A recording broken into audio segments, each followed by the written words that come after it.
I sat in my own home, shocked by what my father-in-law said. He smiled and slid an envelope toward me. "We'll give you $200,000. Please divorce Matt and leave this condo." I almost laughed. They thought I owned the condo, but they were wrong. It actually belonged to my brother. They believed giving me money would make me leave quietly. Instead of correcting them, I decided to stay silent and watch them walk into their own mistake. I knew the truth would shock them later, and I couldn't wait to see their reaction. I had been married to Matt for a year, thinking we would have a happy life together. We lived in a beautiful condo, which my brother owned. My brother was wealthy, but Matt's family thought we were poor. They looked down on my family but wanted to visit us all the time. They treated our home like theirs, dropping by whenever they wanted. Matt never stopped them. He even encouraged it.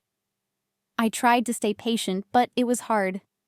His family didn't respect me, and Matt didn't see anything wrong with their behavior. Matt's family loved the condo and wanted to live there. "This place is so nice. We should move in," my mother-in-law said. "That sounds great."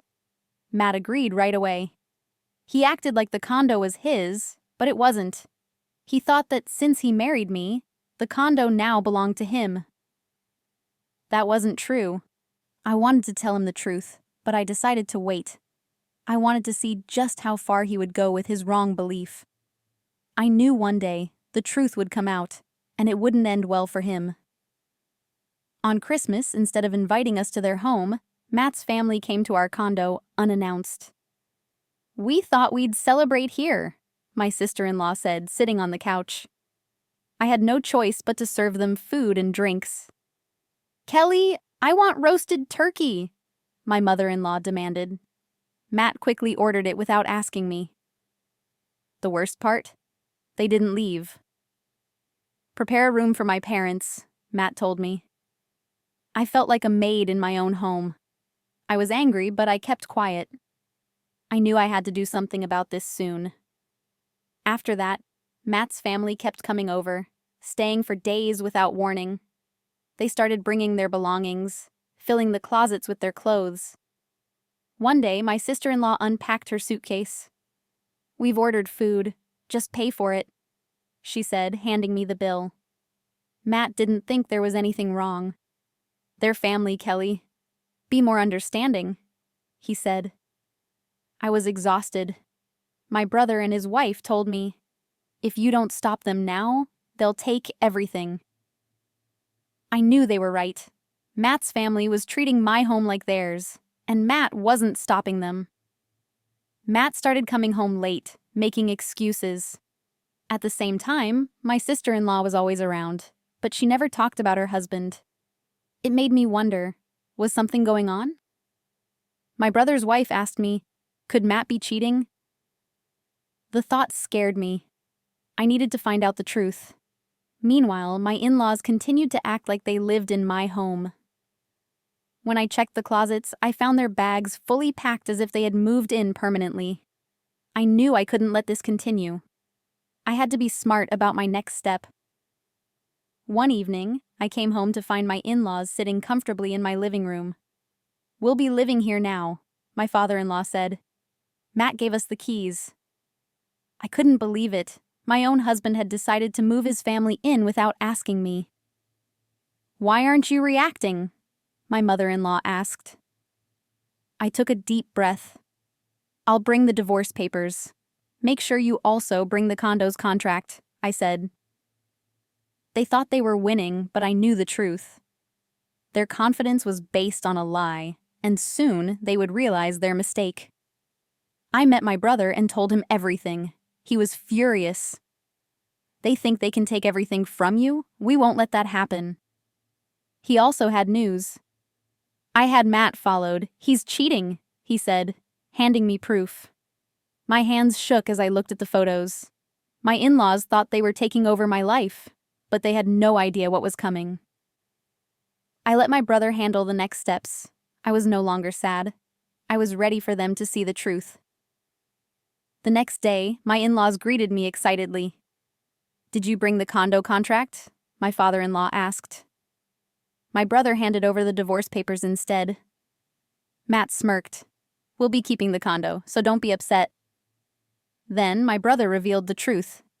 Considering Matt cheated, this settlement is more than fair. Silence. My in-laws turned pale. Matt? You cheated? My father-in-law asked. Matt looked frozen. His family finally realized they had made a huge mistake.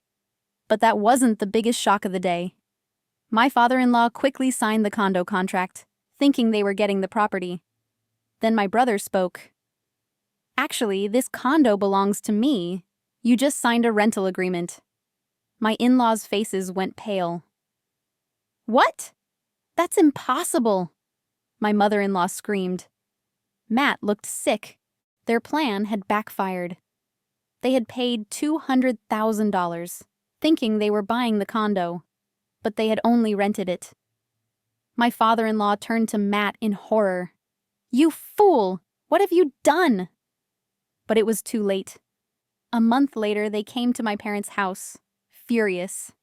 Why are we paying rent? That condo should be ours, Matt shouted. My brother calmly replied, You misunderstood. The condo was never yours. My father-in-law finally admitted, We used it as loan collateral. We can't repay the $200,000.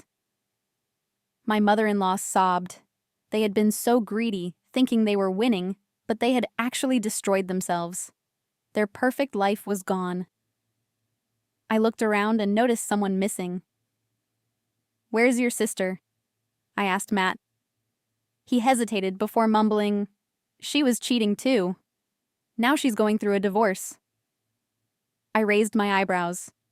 So, the woman who acted superior, looked down on me, and made my life miserable was in the same situation as her brother. She's drowning in debt, Matt admitted. The irony of it all made me smirk. The family that once mocked me was now falling apart. They thought they could control me, take my home, and push me aside. But in the end, they destroyed themselves.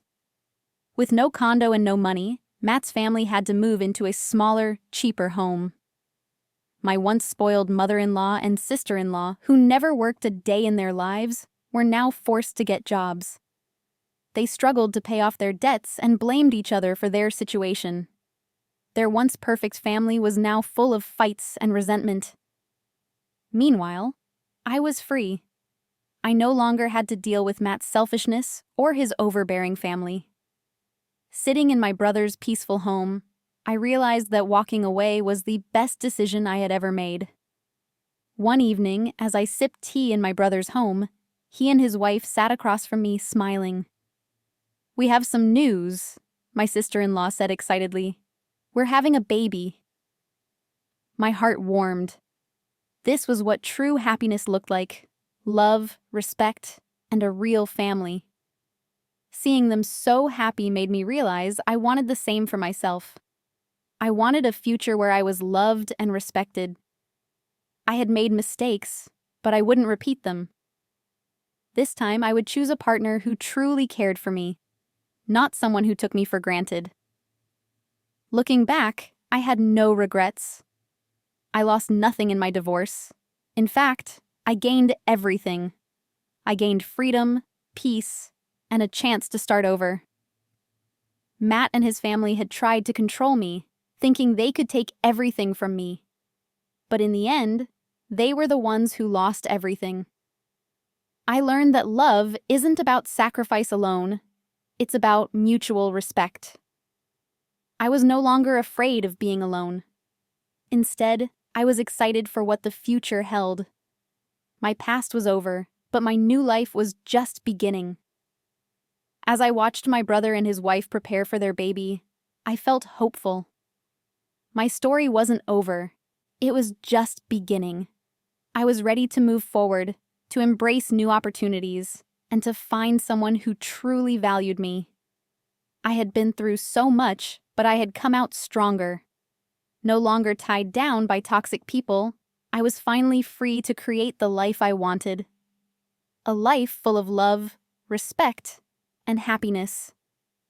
With a deep breath, I smiled. My journey was just starting, and I couldn't wait to see where it led me.